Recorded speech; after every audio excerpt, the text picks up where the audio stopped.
Don't talk, just listen.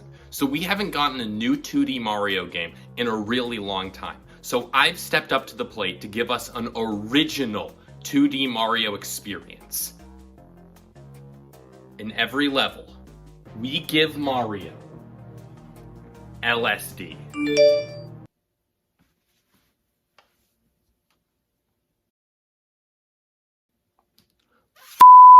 New Super Mario Bros. U was released on November 18th, 2012, also known as The Day I Died.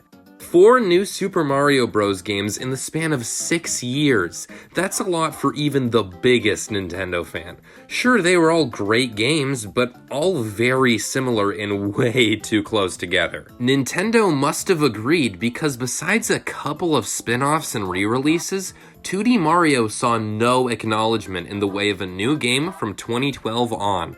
That is until June 21st, 2023, when Nintendo closed their latest Nintendo Direct with a look at a brand new 2D Mario game. Fans were immediately taken by the game's unique art style, new wonder mechanic, and bizarre-looking new power-up, Elephant Mario. Mario's Magic Mushrooms. Feel like I've heard that one before. And can we just take a minute to appreciate how dog shit this logo is? I get what they were trying to do, but I think even I could do better.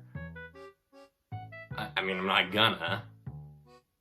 Can't make me. Super Mario Bros. Wonder released on October 20th, 2023, received a 92% on Metacritic, and has already reportedly sold over 4.3 million copies worldwide. This game also came out the same day as Spider-Man 2, which is why this video didn't come out in November. Sorry about that. The game opens with Mario and the gang visiting the world next to the Mushroom Kingdom, the Flower Kingdom. They're told of the kingdom's wonder flowers, items of incredible power. Suddenly, as if he was hiding in a nearby bush or something, Bowser appears and claims the wonder flower for his own. The flower transforms him into Castle Bowser. So now we gotta stop him. Look, Mario game stories have never been that complicated, and I never expect anything from them.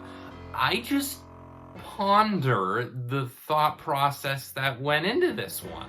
Hopping into the first level, and yeah, this is a 2D Mario game. There's a lot of new stuff here, but not enough that you'll be confused or anything.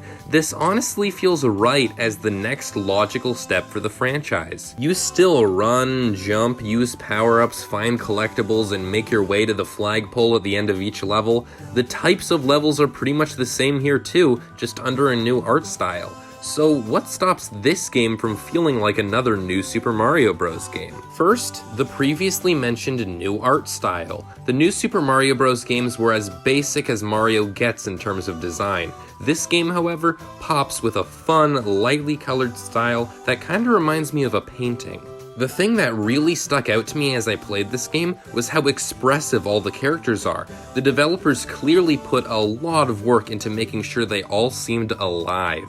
I never noticed it before, but comparing New Super Mario Bros. To the models from Wonder really makes the characters seem lifeless in those older games. Next, we've got to talk about the main draw of this game, the Wonder Flowers. Hidden in almost every level, touching a Wonder Flower causes something bizarre to happen to the stage. That something is different in every level, but they're always wacky and shake up gameplay in a fun and big way. My personal favorite ones were the music levels where touching the flower caused the stage to break out into a big musical performance like Rayman Legends. But not nearly as cool. Also, there are a couple new power-ups to take a look at.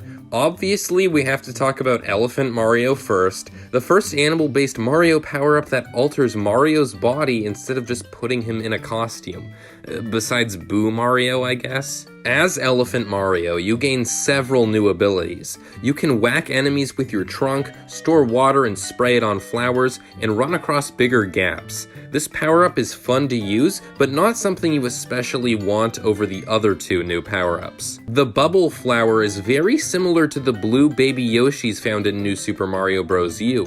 You shoot bubbles that can be used to capture enemies or create platforms for you to bounce off of. The final new power-up is the Drill Mushroom. Somewhat like the drill ability from Super Mario Galaxy 2, the Drill Mushroom allows Mario to burrow underground or in ceilings. It allows you to get underneath passages and acts as protection against falling enemies. These new power-ups are great and complement the returning Fire Flower very well. Last is the game's new badge system. Throughout the game, you'll be given a ton of different badges that slightly shake up the gameplay. You can equip whichever one you want before levels and use them by pressing the R button. The headlining badge is the parachute cap.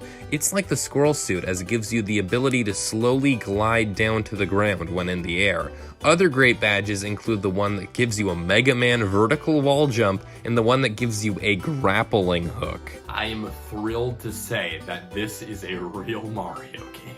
The new power-ups and badges are put to good use not only in the main levels, but in extra challenge stages, of which there are 3 kinds. The badge stages test your abilities with each major badge, the battle stages test your efficiency in taking down a series of enemies with the game's power-ups, and the puzzle stages where you have to use the game's power-ups in creative ways to find all the hidden collectibles. There's a bunch, and they get increasingly harder as you progress through the game. They're a ton of fun and remind me of the more creative levels from Super Mario Maker. I've been singing this game's praises for a while now, and for good reason, but I can't just sit here and act like it doesn't have any flaws. Like the logo. Serious, what was that about? First, the boss fights. There's only 2. Bowser Jr., who you fight a bunch of times, and the final boss against Bowser. I don't have an issue with the final boss, even if it's not very original, but the Bowser Jr. fights all feel the exact same and are honestly worse than the previous game's lame Koopaling encounters. This was a real disappointment, as boss fights can be the highlight of a game for me. I was hoping for something like the original New Super Mario Bros. Game with original bosses at the end of every world. As it stands, this is the worst the series has ever done for boss fights. Something I've seen several people get disappointed by is the lack of difficulty in this game. Yeah, this game is easy, but that doesn't really bother me. A Mario game is never something I'm expecting to be hard, and it's not like there aren't challenging levels towards the end. Still, this was worth a mention for those who care about that sort of thing. This game actually has easier settings in a way. There's a bunch of playable characters this time around. You've got your usual characters like Mario, Luigi, Blue Toad, Yellow Toad, and Toadette, but there's also newcomers like Princess Peach and Daisy. Or for an easy mode, you can pick between several colored Yoshis or Nabbit who can't take damage but also don't get power-ups. After completing the first 7 worlds, you gain access to Castle Bowser. Complete a few more levels and it's time for the final battle. This has been done before. It's one of those floating hands and head battles. Did the Kirby team make this fight? But it's a fun time regardless. And with that, we've finished the game. Peace is restored to the land or whatever. The last thing I'm gonna mention about this game is the music. It is okay. Look, it's good music, and it's unique, which is good. I just don't think I'll ever choose to listen to this when I'm not playing the game. Well, that's all I've got to say about Super Mario Bros. Wonder, an incredible game and a breath of fresh air for the 2D Mario series.